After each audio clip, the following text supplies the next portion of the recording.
Hey everybody, we got OK RPG guy here. We're getting ready to play our first episode of Stars Without Numbers Zodiac with my buddy Colin, and let's see how he's been doing.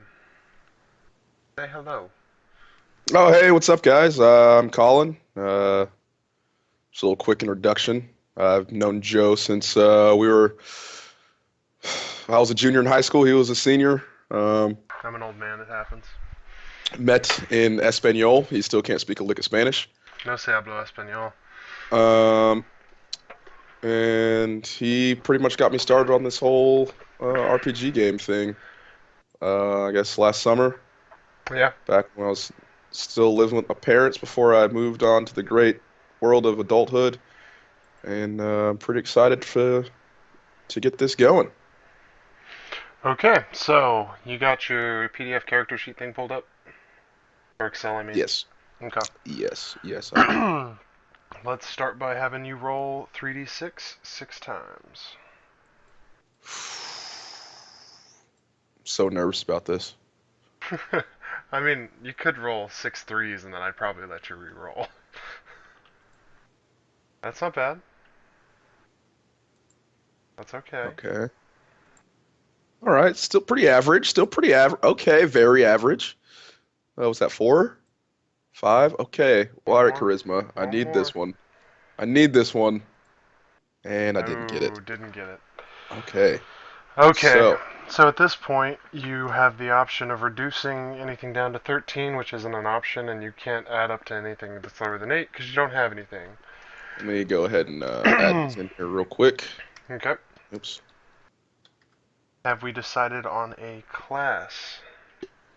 Um, 1, 2, 3. I think with these super average rolls, I think I'm gonna go ahead and go with the good old expert. Okay, that works. For everyone who is new to this game, once every hour of actual game time, the expert may re-roll a skill check, but he has to take the second result. That would be his special ability. Um, Go ahead and start filling in your expert information. Actually, your sheet does that for you, doesn't Yeah, because it's super badass that I made. I spent all those hours I was supposed to be working it? at work doing. You get to increase one stat from whatever it is up to a 14. Let's see here. The expert's prime. It's one of my prime Yep. prime skills, Prime right? attributes. You have the Okay. choice of intelligence or charisma, and I think your int score is actually the lowest of your scores. Okay. So intelligence or charisma? Yeah. Okay. I'm gonna go ahead and put that intelligence up to a 14. Okay. So I guess I'll put it in the roll 20 chat for you. Well, I guess you already have that. Uh, are you gonna build a screen like that? Um, on this screen in the bottom left corner, which you can't see because we're not actually live. I have your strength, int, dex, whiz, con, charisma. I also have your attack, physical, mental, evade, uh, tech, and luck saves that I'll add in to the thing after this day's worth of stuff. But until then, will you go ahead and type them into Roll20 chat with, strength and the number and so on, just so I have it if I need it. Yeah. Oh man. So we've got an expert. It's the same order as all the other games, right? Strength Uh, Dex. no, actually, Oh, it is con. not. It's normally strength, dex, con, int, whiz, charisma. Whereas this is strength, intelligence, dex, wisdom, con, Okay. charisma. In that case, I will actually reference the sheet while I do this. Probably a good call. I mean, I could just, well, I guess I can't really lie about the numbers. You can see them, can't you? I can see them. That's too bad. Hey, I'm gonna pull a GM who just doesn't give a fuck. I will not roll anything behind your back during some kinds of some combats. We will have to type something in and then hit enter at the same time, kind of a thing, because I don't want it to be able to be metagamed. So you have a +1 in int, and everything else is a 0. That is correct. At least it's a 0. I don't have any negative ones. That's true. It would have been really nice if you could have rolled a 14 and then you could add two +1s, but I know. that's the It's issue. not. It's because we practiced this the other day, so I got all my good rolls out the other day. Um, I guess I can go ahead and choose my background package and my training package, correct? Yes, sir. That would be the next step. So we'll start Okay. with background packages. Keep in mind that because this is a solo campaign, you need to have uh, what is it? Something spacer. You gotta be able to fly spaceships. Vehicle, that's what it is. Yeah. You need that, you need navigation, and you probably need computers. So whatever it takes to get those three, and then whatever Well, else. computers is probably going to be out, but can always make a -1 computer roll, right? Yeah, you can always just do it with your skill check. Okay. So what I'm going to do here. And I don't know, I think computers would probably be an intelligence check for the most part. Unless you're trying to negotiate something from like way back old code, at which point it would be more of a wisdom check. Yeah, I could agree with that. So, So I guess I can, since you can't see the screen. Um, or how do you want to do this? Do you want me to just fill all this in and then do my story, or you want me to let's just to let's get all the way through your character sheet. So once we got all that done, then we will do a background for you, or at least some minimal information. We can always flash back if we need to, and we'll move on from there. okay, let me fill this out then with all my cool drop downs. Yep. So I what's your really wish I really wish they could see this stuff. This uh is I don't this is just good stuff. have I do not have the Excel you made loaded up, but we may start a subreddit after this if it actually has any popularity at all. And in doing so, I will be able to upload it for the world to see. And hopefully they use it for their games as well. Excuse me. I'd like to charge a royalty fee of 5 cents. 5 cents? We'll set up a PayPal for that. I think it would cost more for the PayPal. It would. It Uh, taxes at like 10% or something. that would be interesting, wouldn't it? You'd lose a half a percent or a half a cent every time. Yeah, that would be All this shit jumbled up. pretty nuts. Okay, so What? I'm lost here on my own 2 feet. Which background package did you pick?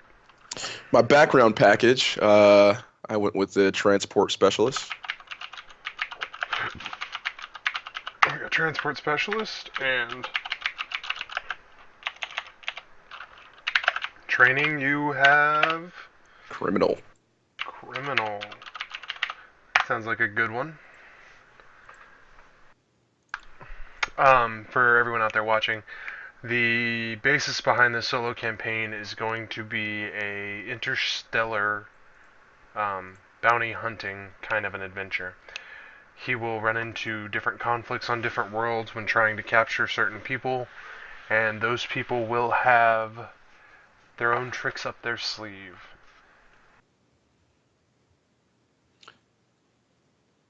How's it coming over there? I just had a funny type epiphany kind of thing about my. You were talking about bounty hunters and interstellar stuff, and I was thinking Star Wars and Django, but I beat Django with a D. The D is silent. But that's just another day. Okay, Okay. let's see. Vehicle, space. For everyone watching, Transport Specialist gets you these skills: Combat Gunnery, Culture World, Navigation, and Vehicle Any.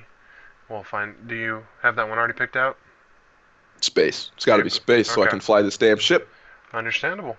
Um, let's Moving down to your criminal. Criminal yields the skill business, combat primitive, culture criminal, gambling, perception, persuade, security, and stealth. So it gives you the ability to actually sneak up on your enemies rather than have to run and gun them. It oh, it does get perception. I didn't have perception written down on my thing. And security. Man, What? I about sold myself really short on this one. Well, it's a good thing I read it then.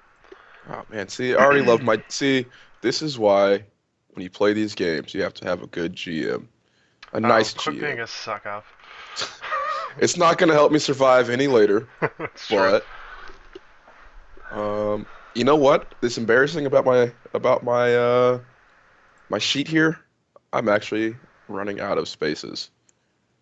Dum Let's dum see. dum. Security Um, still. I think I'm missing one.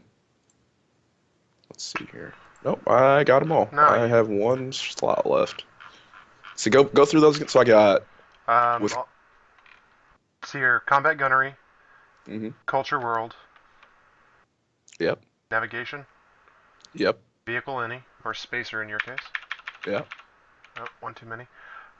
Business, Yep. combat primitive, Hmm. culture criminal, Yep. gambling, Yep. perception, Yep. persuade, Yep. security, Yep. stealth. All right, we are good to go. We are good to go. Okay. And all of those start at level 0, correct? Yes. Unless you had some that duplicated, which I Which I did do not not. believe you did. Okay, so we have now gone through our 6 attributes. I should move that there. Class, you've got a background package, you've got a training package. We need you to choose a home world. Choosing a home world. That Okay. we will not make that necessarily be the place we have to start the campaign, but I have my little cheat sheet here. So if you have any questions about any of them, let me know, and I will give you an idea. Which was the one we talked about one the other day when we were talking about making this campaign? Had a military academy on it. um, there's a Psionics Academy somewhere. Psionics Academy. Is that the That's one? right. That's that one. How about is there any with just like a university maybe? Um, reading. Um,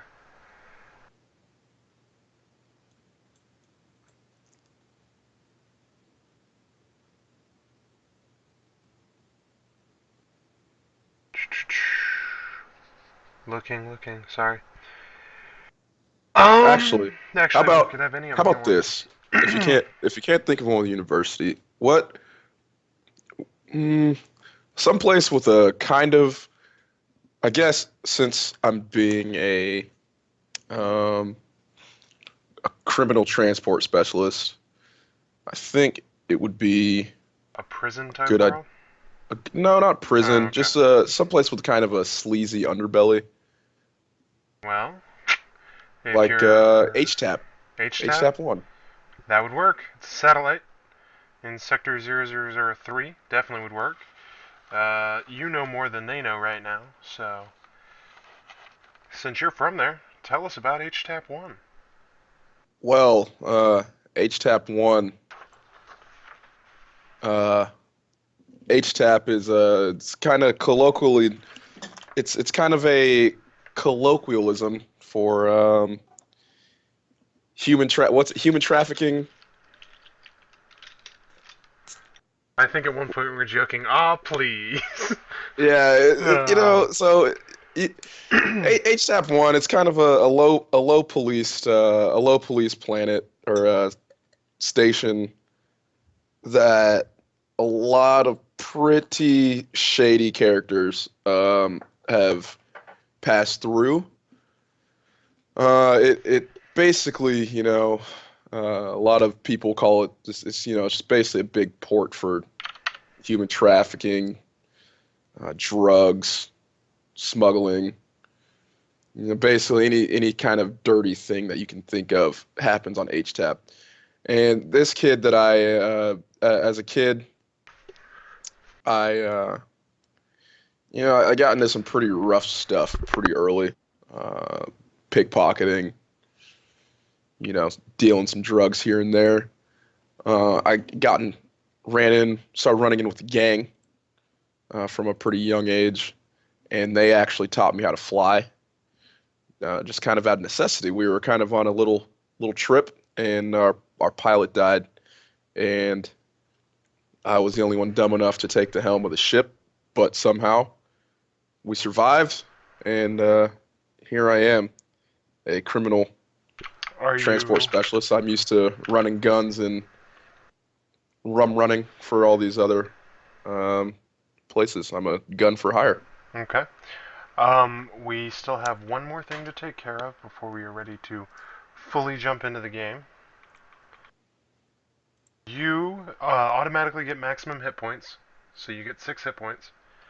That is one of the special features to the solo campaign to increase survivability. Your intelligence was a +1, wasn't it? Yes. Okay, so you will get English as your primary language and any one other language. Ooh.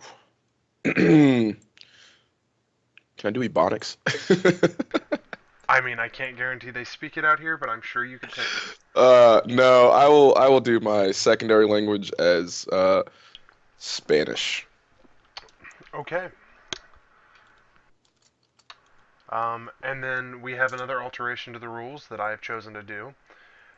We are beginning this mission right after our valiant hero has turned in a bounty. And to reflect that, I am going to give him 2d6 times 100 plus 400 gold. So he has a maximum possibility of 1,600 gold. Would you give us that roll? Or not gold, but credits. All right. Let's see. How'd you let's see, roll 2d6 2d6 times 100. And then you put that in parentheses and add plus 400. plus 400. All right, here we go. See if it works right. Oh, that pretty much almost maxed that guy out, huh? Yep. Not really. Well, you basically got 100 more than you possibly could have rolling max the normal way. Yeah. So that All right, works. Okay. 1100 credits. You got I'm not 1,100 mad at that. credits. While you work on picking out equipment and such, I will talk about what is different between the solo campaign versus the standard games. I Oh, there it is. I was like, how did I not put a slot on here for credits? But I remember you telling me about that, I so made I you do it. did. Yep. Okay, so what's the difference between a solo campaign and a multiplayer campaign is a couple different things. We're going to start with damage. Damage is based on per die, and if it's a roll of a 1, it's 0 damage. If it's a roll of a 2 to a 5, he takes 1 damage. If it's a 6 to a 9, he'll take 2 damage. And if it's above 10, he takes 4 damage. So potentially I roll, 2d10 plus 2. And the first one is a 9, and the second one is a 3. The plus 2 gets added to one of the two dice. So in my case, I would add it to the 9, making it an 11. And then we have 4 damage from the 11, and 1 damage from the, 3 or 4. So he will take a total of 5 damage from that attack. Which, considering he's an expert and only has 6 hit points, that would be a devastating attack. So that's one of the things that scales damage. Um, as far as initiative goes, he always wins initiative. You will go first at the beginning of everything, with the exception of if you are surprised. If there's surprise, you will get a surprise round, but it states that I'm not supposed to surprise you with something that will outright kill you. So, there's that. As far as healing and death go, this is actually kind of weird. Tech healing and psionic healing rolled as reverse damage dice. So, you would roll whatever the healing was, and then you would heal reverse what you would normally lose. After a battle, you get to take a short rest, at which point you can regain 2 hit points from the combat you were just in.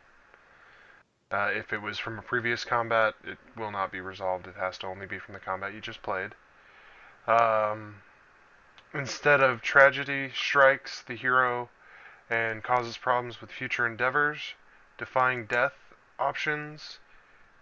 If a blow would normally kill a hero, roll 1d4 per level, and instead it would kill. What is it? If that kills the hero, he has 1 hit point and suffers original outcome. On following defying death rolls, the hit die will increase by 1, and additional damage will be dealt after that. Basically, if I defy death you and kill you by more than your starting constitution, Hmm. then it is instant death and you are dead. So it does take a little bit more to kill you. But every time I make you defy death, it starts stacking quick. Um,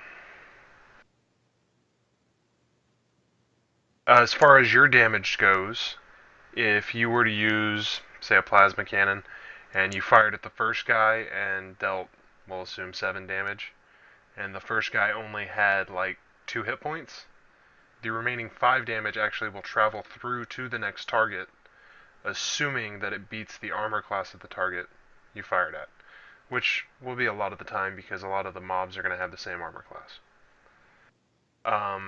You have what's called a fray dice. It's extra damage against minor opponents. Fray dice never expends ammunition, so if you have like 7 or 8 guys in front of you, you can use your fray die, which will also reset every hour, just like your special ability, to increase your damage on minor enemies. Hmm. Um, whenever you reach first level, you will gain twice the skill points when leveling. Um,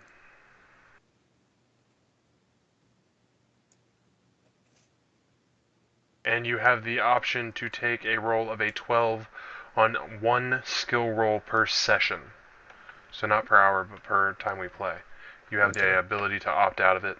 And in your case, because you're playing an expert, you can choose to use that after you've rolled.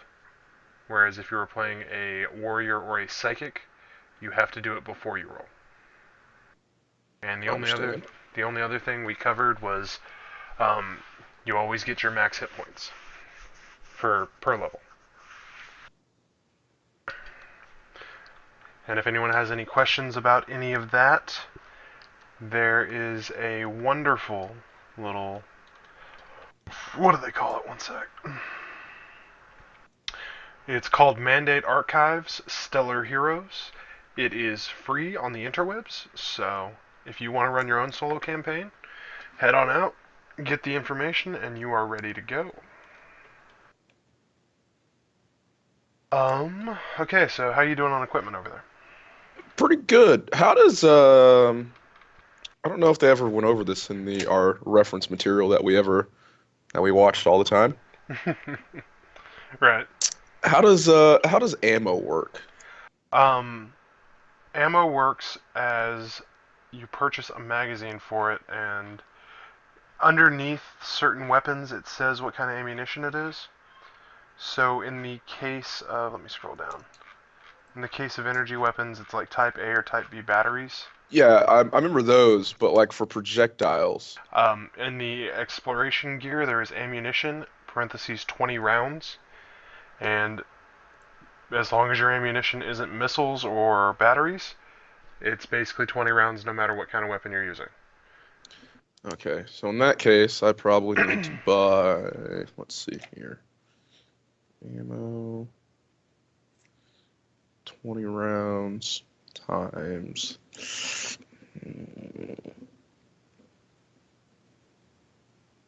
See, it's 10. I have 200. I have, that's 975. So I have 125 left. Okay, I'm gonna buy.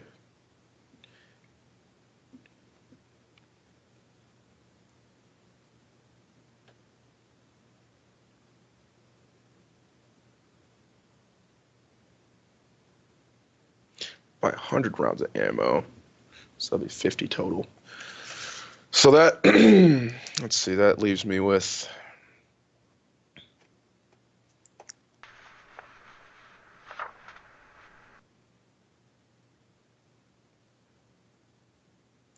I have 75 credits left total. Well, let's give us a run through of what all you purchased. Okay. So for the beginning of this adventure, I obviously bought a compad because no successful bounty hunter would leave home without his trusty dusty compad. Um, for those of you that don't know, a compad is basically the cell phone of this world, uh, or your basic communication device. Um, and I'm also buying a combat rifle Okay. because why the hell not? Semi-automatic pistol, Pardon my scrolling. a stun baton because you never know if you gotta take a bounty alive. Okay. Mono blade Okay. and woven body armor and 100 rounds of ammunition. Okay.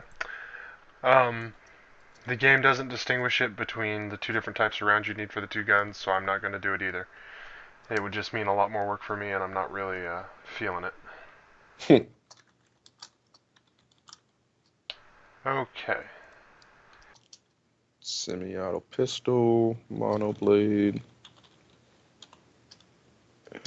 stun. I gotta look up the readied gear as well. It's half your strength score is the number of readied items you can have. Half the total score, Yeah. rounded down, I'm Um, assuming. it's probably rounded down, yeah. So yours should be like 5. So No, armor counts yours as should be readied gear, 6. correct? Yes. Or It takes up an armor, or it takes up a readied gear slot. Any weapon you want to be able to draw automatically takes up a slot, and that's pretty much it. well, that's actually perfect because if I have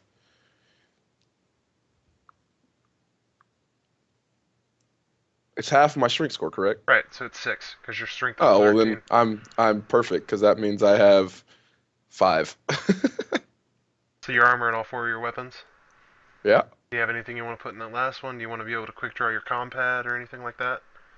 I don't think during combat I'll need to live tweet my combat, so I mean, you never know. That might be how you get Bounty Hunter of the Year. uh, I'll I'll have the equivalent, the Twitch equivalent of my bounty kill on. Hey, look, I'm live streaming this kill. Brought to you by That would be Yingling Lager. Yingling Walker. Hey, I don't know if we should be giving away free advertising time. Yeah, I mean they do sponsor my rugby team, so Okay, okay, I'll allow it. I'll allow it. I guess I should also pick up this. Let's see here. Mm, armor, woven body armor, armor class 5.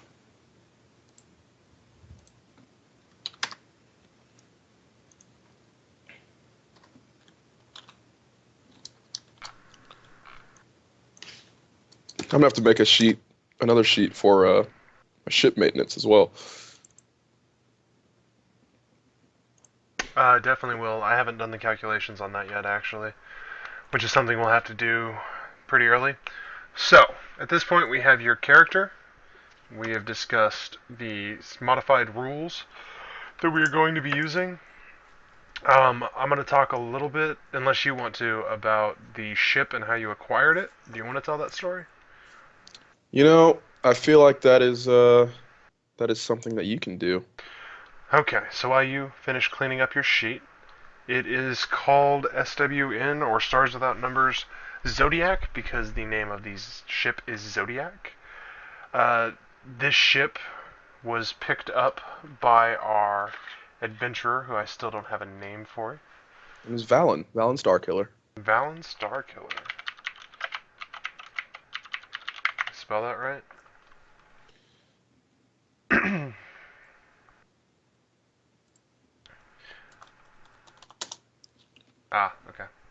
So Valen Starkiller was well, you never answered this one either. Are you still in your gang that got you started, or did you move on past that?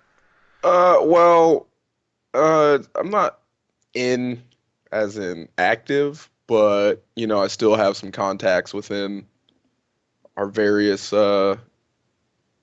points that we operate in. Uh, there's still some old friends that I have, Okay, so it's not that some you're like like childhood type friends. I'm not excommunicated by any means, but I'm also not, like a shot caller or anything at the moment. okay, okay. That works. Anyway, so you were just off finishing a mission on, Madari, Sector 0203 in the Areti sector, and you ran into this old junker and an old man trying to sell it to you. And you looked at it and, you were sitting there going, I think this thing's probably a piece of shit, but he was offering, you can have it as long as you're willing to let him do all the maintenance on it to get it up and running again. And that was a pretty good deal, you thought, until you realized how bad it was. Sticker shock. Yep.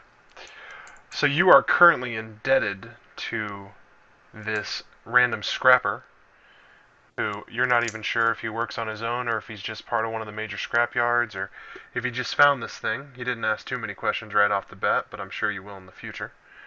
And you racked up a $542.5 thousand worth of repairs, which, it's pretty much what the value of the ship was. This thing must have been absolutely destroyed. Shortly after you got the ship, you checked over all your systems and stuff, and you realized that this was actually a highly modified fighter. Inside the ship, you found a computer log, and with a security roll. Actually, give me the security roll. I'll tell you what you know from that. Hey, our first skill check of the game. Yep. Should you explain to how the skill checks work? You gotta let me scroll down real quick so I can get to my table, and I will explain how skill checks work.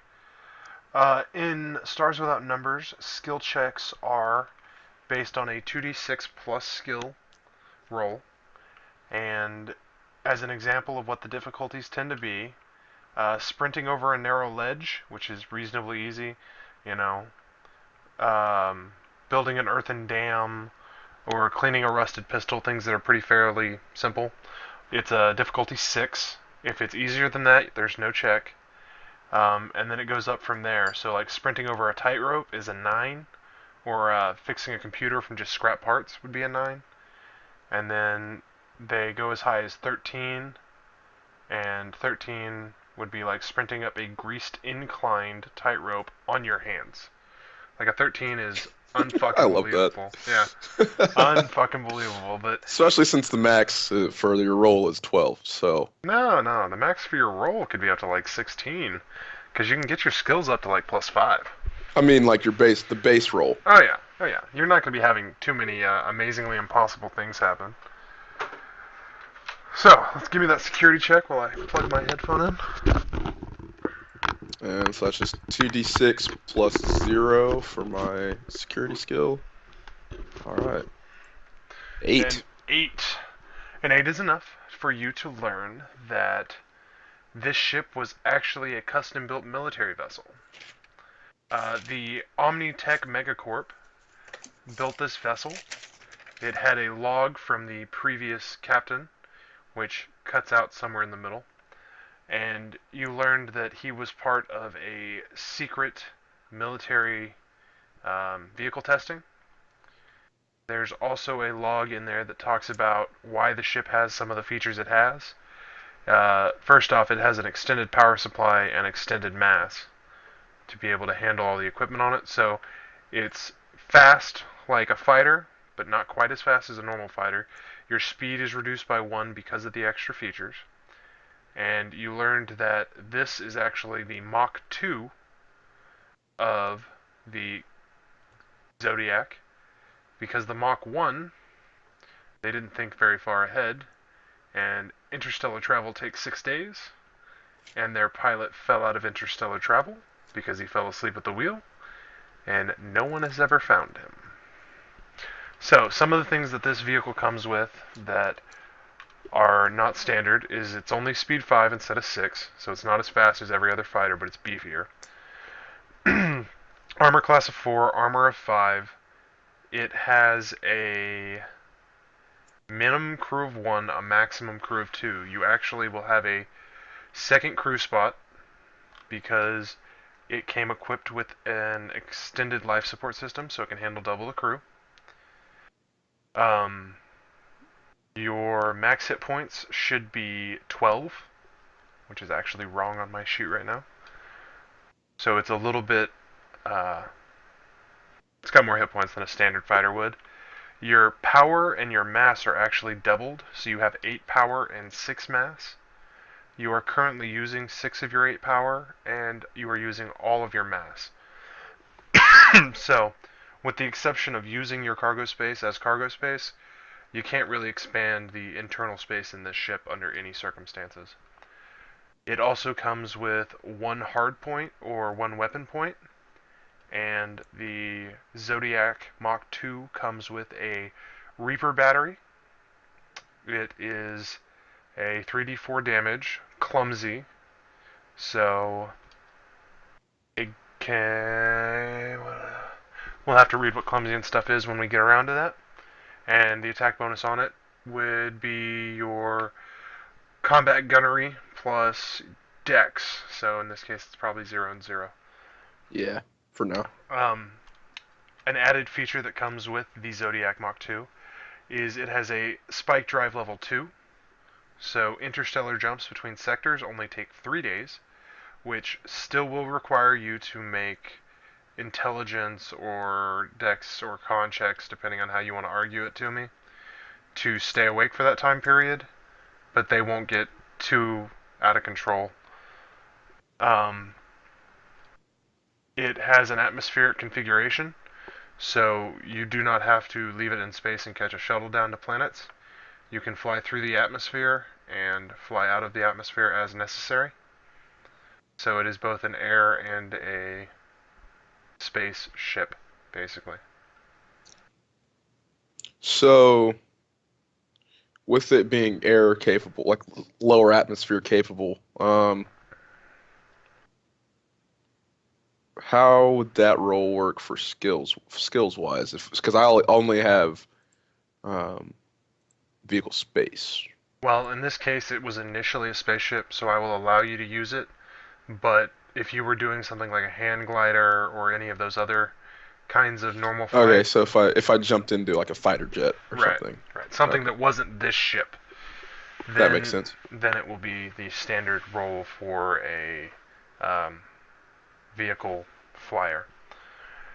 You have a little bit of extra cargo space. You have basically 2 pilot chairs, and you have a prisoner cell. And the last thing that comes with the Zodiac Mach 2 is your life support duration is actually doubled. Basically, from what you gathered from the video and such, this ship was made to basically jump across the galaxy, few jumps here, few jumps there, scout something out, run away, and then jump back, and still be in working order. And when you bought it, it looked like a crumpled piece of paper. So, it's a pretty good deal. Another thing that's going to come special with this ship is when you deal with maintenance and repairs, you will have a 25% increase in maintenance and repair cost because some of these parts are not readily available. I mean, prototype, one-time makes, things like that makes it a little more costly to have. So, any questions on that? No questions. Okay. I need to make one quick sheet change here. Fuck. No, no. I do not have my normal Adobe. Oh my God, Excel is pissing me off right now. Is it? It is. I'm trying to put in my range for my monoblade is 6/9, and it keeps putting in June 9th. You need to change the file format to text. Or the cell format to text. Ah, That'll fix it. There it is. Okay, so you picked up this ship. I know I just told you the place and I forgot. Oops. Andoni. You picked up this ship on. I thought you said Madari. Oh, I did say Midori, didn't I? Yeah, you picked it up on Midori. Good call. Sorry. I Uh, need to make a note of that for myself. Let me pull that up. Um, Sorry for the loud typing. I love my mechanical keyboard. Okay, your current status in your gang is member, but nothing more. I wouldn't even call it member. I'm kind of just like old head, but I'm not I'm not out. You know what I mean? Okay. So you're not trying to take a power position in the place, but you still want the respect of If all the had I underlings. had I you know yeah you know I did what I had to do to move to the level I am, but I was uh also well respected enough uh to be able to kind of move freely Okay. about the gang. So you were able to bow out whenever you were done moving up and keep your street cred as it may be? Yeah. Okay. Yeah. What's the name of the gang?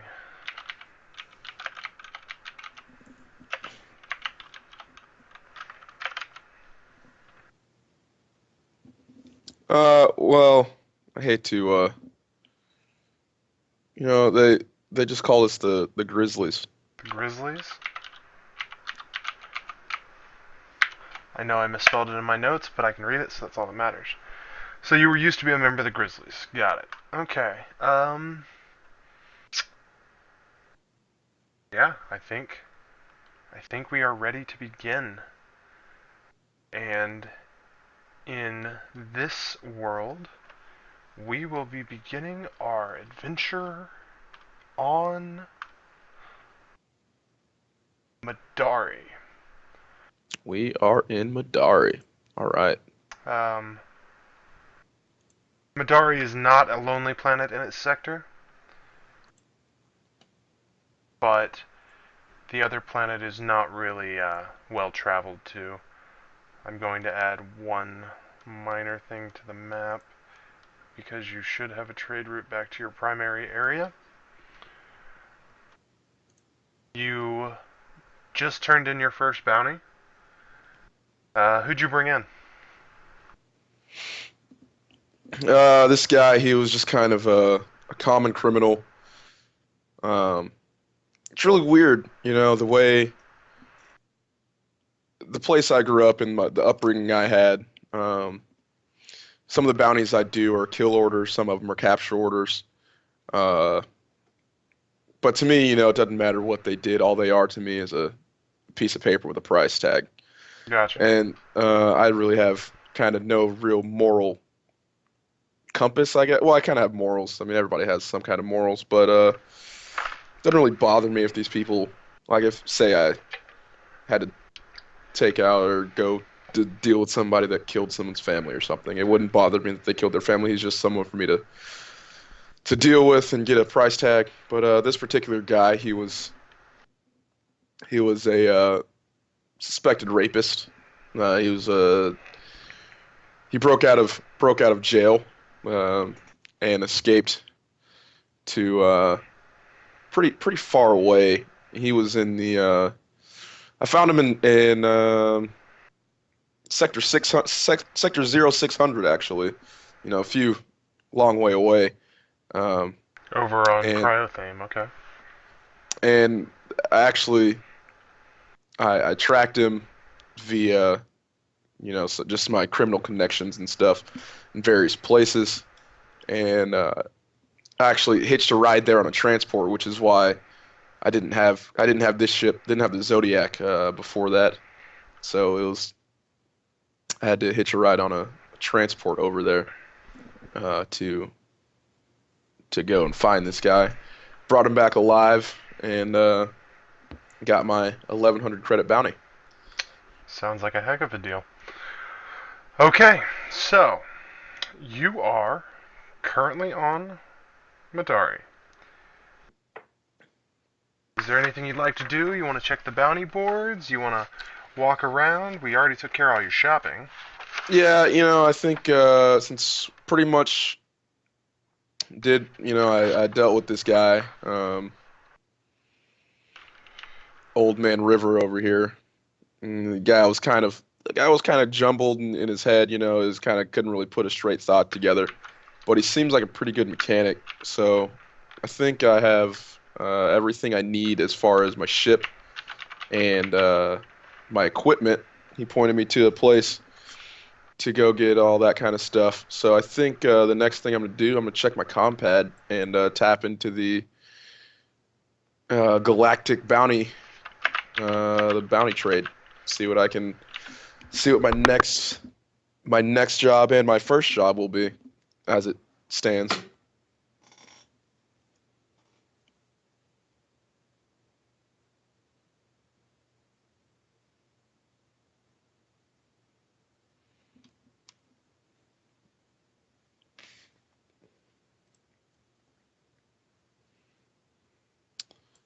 All right, so I go and I tap into my compad here and pull up on the Craigslist of the criminal underworld Craigslist for the bounties. And what pops up is it's a pretty crazy bounty we got going here.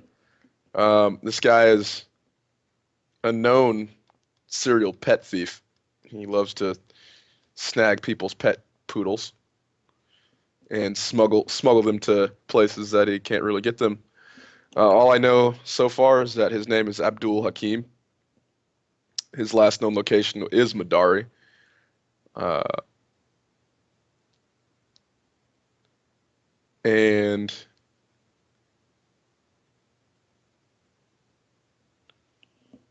uh, he's wanted dead or alive. I get a bonus if I return him alive, and if the animal is. And apparently he is carrying and he's in possession of a stolen animal. And if I bring that animal back, I can get myself a nice little bonus. So his name's Abdul Hakim. I'm just gonna go ahead and type into my little space book here, Abdul Hakim, and see what I can't find.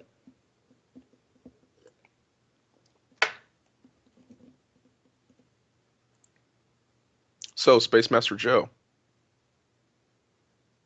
Ah, I had myself muted. My bad. Okay, so you're gonna go into your compad and you're gonna start looking through Spacebook and whatnot for Abdul Hakim. I need you to give me a security check because you will find a couple sites with information that is restricted. 10. 10. 10 is very good. Um, you will note that Abdul Hakim actually recently had plastic surgery, so all known facial of him, or face imprints and whatnot, is currently out of date. He is in, what is it? Possession. He's in possession of an animal that can be carried around in a small suitcase. The details of why the animal has so much value is it is actually a bio dog. It's, well, more like cyborg dog. He is part robot, part dog, and he's got about, a couple grand in credits pumped into him just in tech gear. He is said to be probably the smartest dog you'll ever meet. But as far as breed goes, you are not sure yet. Okay, but I know it's small enough to be carried in like a suitcase or a Duffel bag? satchel, Yeah. I mean, we're man not purse. we're not we're not talking man purse size. We're talking more like duffel bag size. Okay, So okay. not a handbag. So it's not a toy. It's a step up from that, but it's not quite like a Great Dane.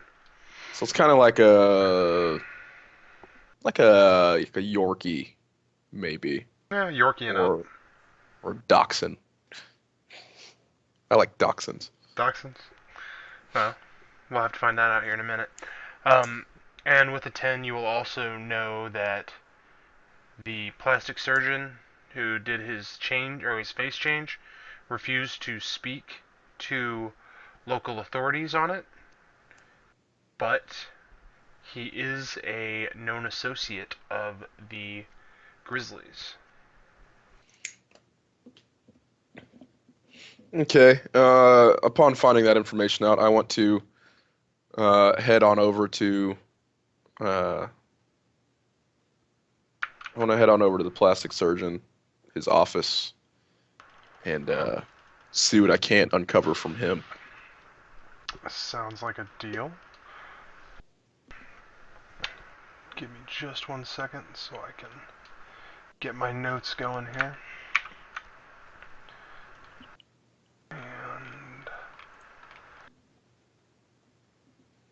And sorry, give me a sec.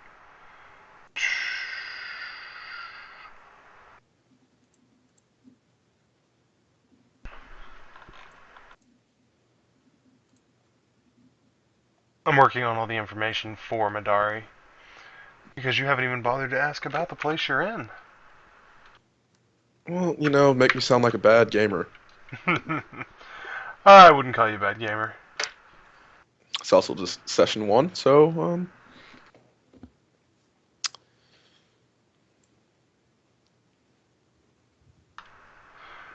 Okay, as far as Madari goes, it has breathable air, so there's no need for a vac suit or anything like that to travel around the planet. The climate is temperate, so, it's got all 4 seasons, which is hard to come by in intergalactic space for the most part.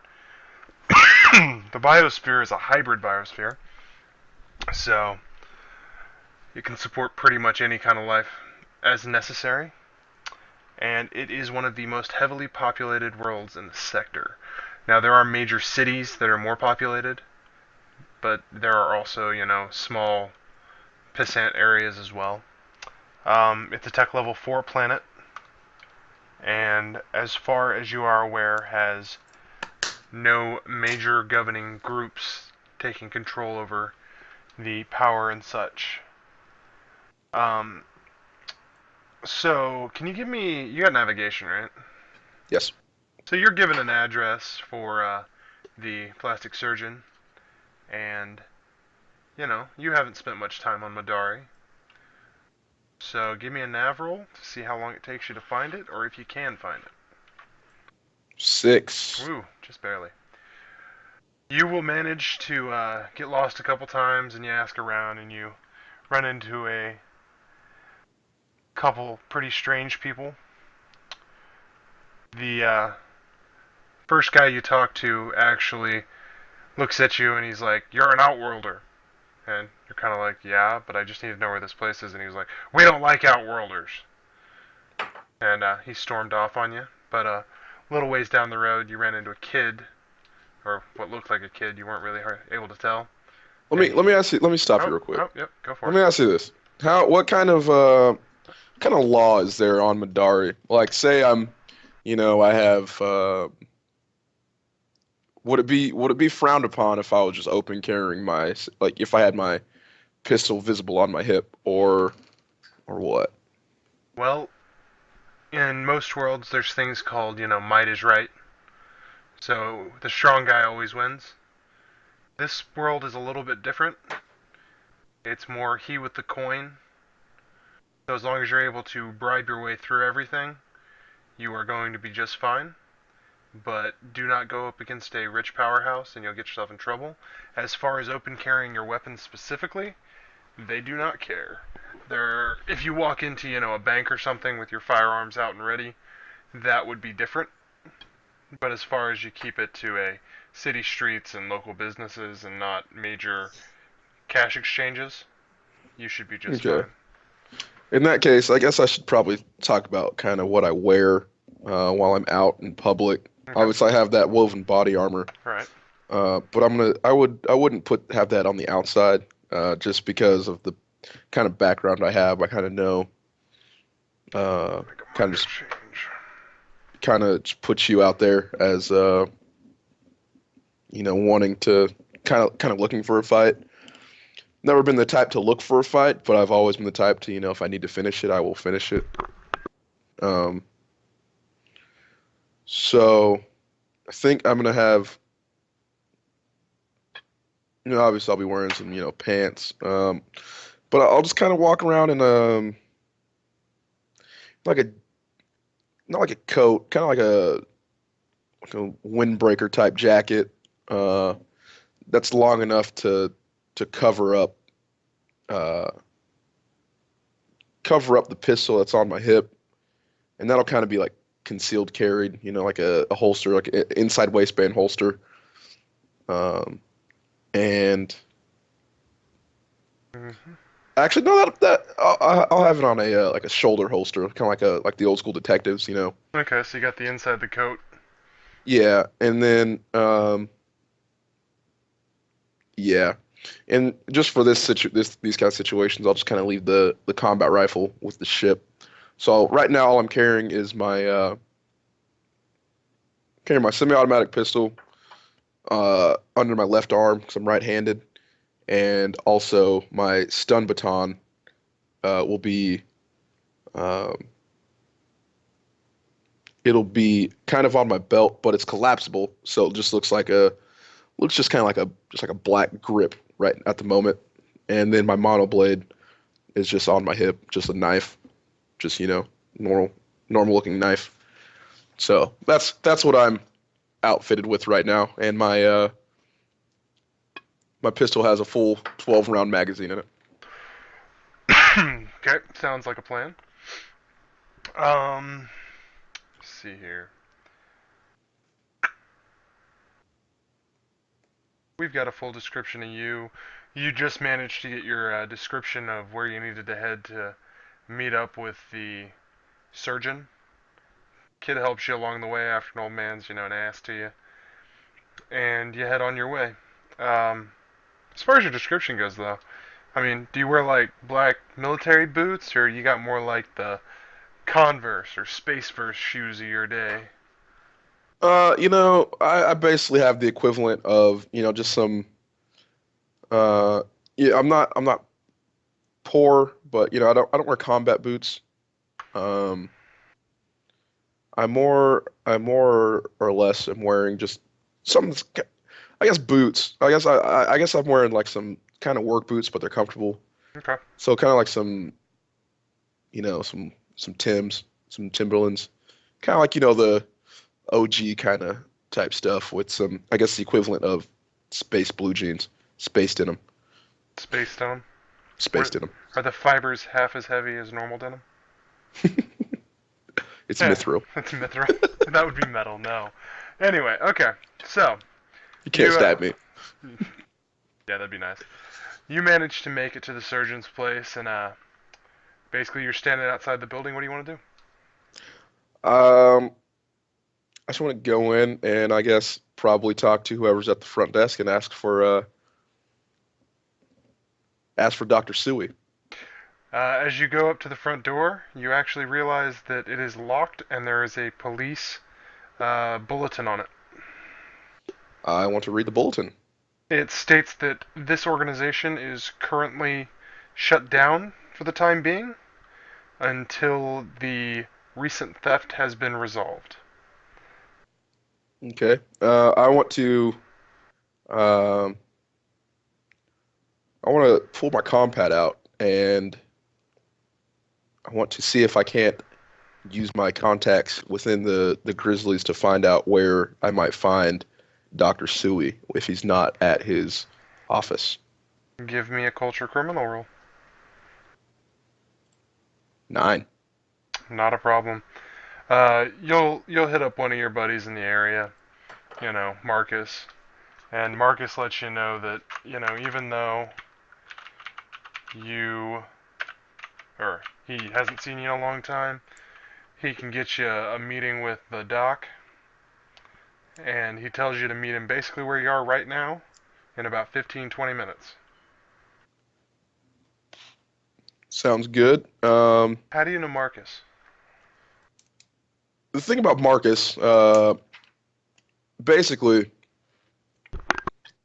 I was back in the day when I was first on the come up. I basically was his wheelman. from one of the jobs that he pulled. Um, it was kind of was it was a drug deal that was he planned to go south. Basically, what he did was he shows up to this drug exchange, and it was a rival gang. Uh, they're known as the Red Letters. Uh, and so basically, the it was me and Marcus and rolled up on this guy from the Reds. Uh, and this was before we were rival gangs. But it's kind of started off, sparked the main conflict that between us. He basically that guy was our supplier for this drop, and we went to him to pick up the drugs. And I didn't know this was going to happen. All I knew was I was driving him to and from someplace. I saw Marcus basically cut this guy's throat and take the drugs and the money. And then ever since then, Marcus and I have been pretty close, I guess, or we were pretty close. And then I went off and did all my other stuff. Gotcha. Okay. So, you were there to back him up for a drug deal that he set up to go bad, and may have started the rivalry right at that moment. Correct. Well, a couple minutes later, Marcus walks up to you. Um, is there a special symbol that the Grizzlies have that go with them? No, we try to be a little more discreet. In some places, um, on HTAP I mean, we pretty much run a lot of things in HTAP. So HTAP we're more uh, overt with our we were more overt with our gang representation. But I would just see Marcus being the smart man he is, evading the law all these years, that he's basically wearing. He's probably now he's moved up in the business world, and he shows up in a like a dress shirt and some slacks and some nice Okay. shoes. He's on a better side of town because this plastic surgeon's over there, so he shows up dressed accordingly. He sees you standing outside the building, and he's like, "Well, shit! If you already found the place, you could have just gone inside." Dude, man, they got it locked down. It's locked down pending investigation. So Oh, oh no, I'm trying to no, find out where this dude is. nah, he's in there. Follow me. And you guys walk around the corner of the building over to a side fire exit that's actually just a little bit propped open. All And right, wanna just go in there and just go in there and I guess follow him to the dude's office, I guess. so you walk in, you walk through a little back area, you walk up a couple flights of stairs, up to what looks like an apartment at the top of this surgical facility. And as you walk in, there is a white-haired man with a big bushy white mustache. He turns around to look at you, and we are at basically an hour right now. So before we get into what the doc has to say, let's take a quick break, and we will get back to this here in just a minute. Sounds good. Okay, we'll be back. Well, doesn't matter how long we take, it's recorded. But we're going to take generally probably a 5 or 10 minute break, call it 6, and that'll allow for restrooms and food and such. So we will be back here in a little bit.